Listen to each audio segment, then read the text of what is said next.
एक लंबे अरसे के बाद एक रोजा छोटा अमरनाथ यात्रा शुरू हुई है। इस मौके पर कलूसा के शारदा माता मंदिर में खुसूसी पूजा की गई। इसके बाद 70 यात्रियों पर मुश्तमिल एक ग्रुप छोटा अमरनाथ यात्रा पर रवाना हुआ।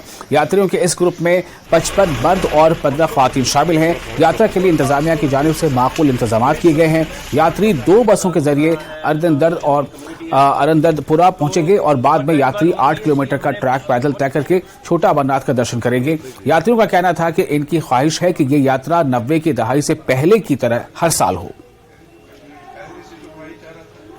लगभग 70 के आसपास ही है और बच्चे भी है उसमें, मिडिल एज भी है, थोड़ा सीनियर लेवल के भी है और सारे हर एंड पे एक्साइटेड है। सबको खुशियां हो रही है कि आज लॉर्ड शिवा का दर्शन के लिए एक मौका मिल जाए।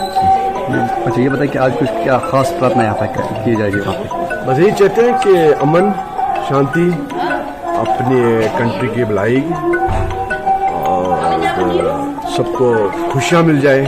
पुलिस, आर्मी और एडमिनिस्ट्रेशन के साथ मिलके जो पूरी प्लानिंग करके और हर एक फैसिलिटी का ख्याल रख के ये यात्रा करवाई जा रही है। कई ब्रीफिंग सेशंस भी हुए हैं। National conference